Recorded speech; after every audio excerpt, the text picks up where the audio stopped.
All right, macroeconomic fiscal policy. We had started at the beginning of this file. We looked at Oken's law. We looked at the Keynesian model, and we're calling that the double star equation. And we're at a point where we're going to, if you remember from the last lecture, we're going to use the multipliers to create jobs so that unemployment drops. We had 0.6% too much unemployment. We're going to raise Y by double that, 1.2%. So the first thing we want to do is figure out how much Y is now, and we'll take 1.2% of that. So if you remember, we had these values for the right-hand side of the double star equation. So basically, you could think of this as sending out a company, maybe someone you hire to go measure these various things, imports and exports and current taxes and the wealth effect and the marginal propensity to consume and all of these things. Okay, so they go out, measure them, bring them back to you, and you stick them into the double star equation. So that's the double star equation with these things placed in it. I'm going to split the screen so that you can see the double star equation again.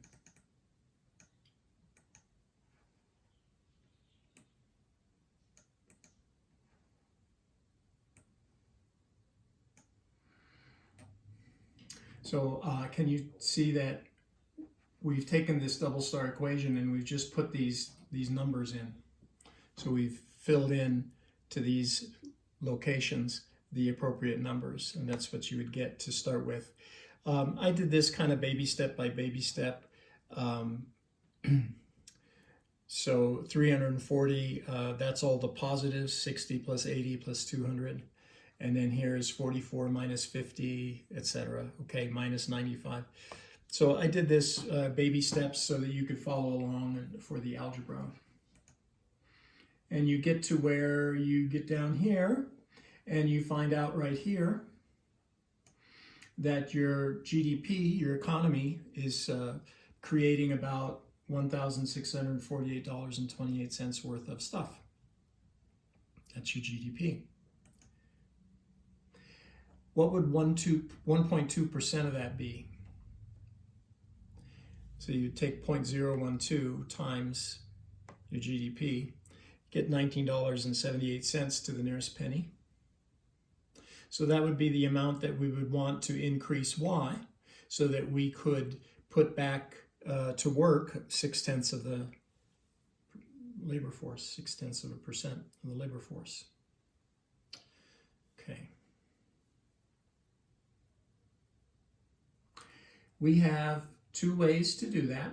We could spend more or tax less. So you're creating jobs. So how do you create jobs? You've got to have more spending.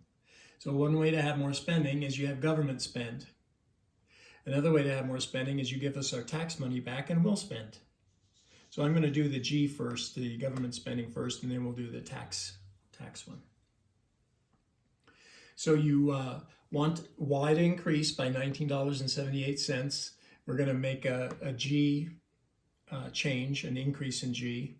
You don't need to increase G by $19.78 because if you look at G here, it gets multiplied by this thing out here. It's called the multiplier, the G multiplier. So if you remember, that's the front part of the double star equation. If you go back up here, I kept that front part out by itself in each step so that we would not have to calculate it again. There it is, 6.897 for this economy. So that's the G multiplier. 6.897. So to review, the multiplier tells you how much income will eventually be created when you increase government spending by $1. So when you spend someone gets that as income, then they spend, and that becomes income to someone else who then spends. And at every step of the way, your spending gets a little smaller because of taxes and because of saving. Some people actually save. Probably not most of us, but the richer people save. So if you average it all into the economy, you would get this process.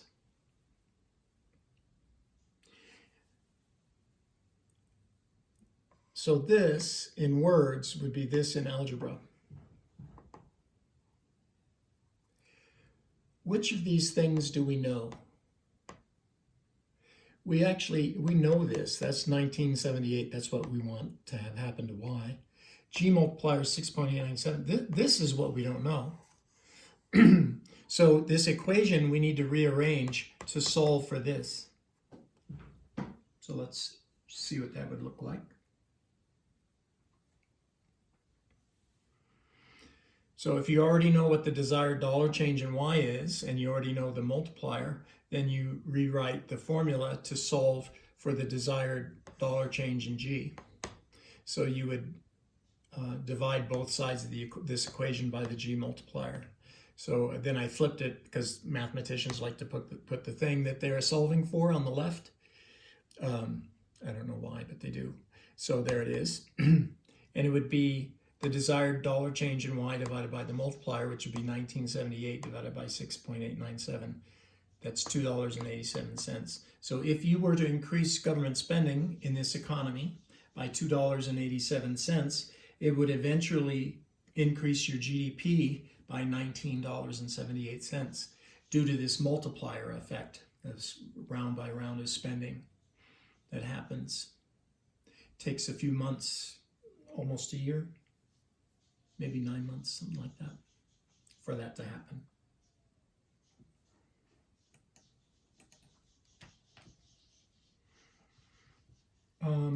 The green part here, this is where I actually put the 287 in for G up here to see if we got a result that was greater by the proper amount. And it was a penny off due to rounding. You don't really have to look at the green part because I wouldn't be teaching you this if it didn't work, but some people like to see that it works. So step 8 here, do the same thing, but do it with a tax cut. So you use the T multiplier, which would be minus B times this thing out in front. You see the capital T there?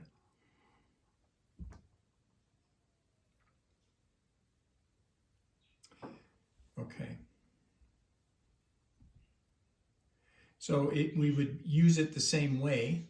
The multiplier times your change in taxes tells you what your change in y would be. Well, we already know this, and we already know the T multiplier, so we would solve it this way for the dollar change in taxes.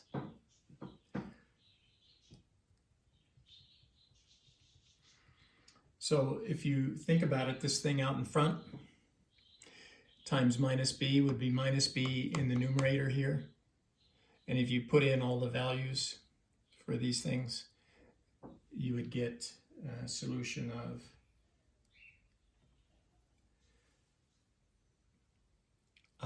minus 6.552 for the T multiplier. Notice it's negative.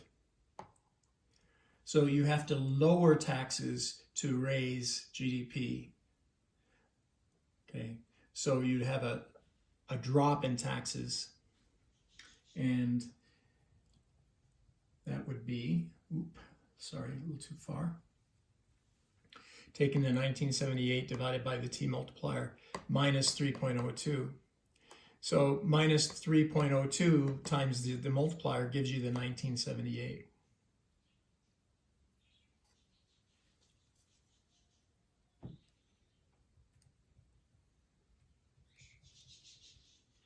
And then I checked it for you with the green there. So that's the end of that file. I find that it's helpful for you guys to do another problem like this. So let me go ahead and upload this part We'll call it the lecture number 2 for macroeconomics, and then I'll go through another problem in the next video.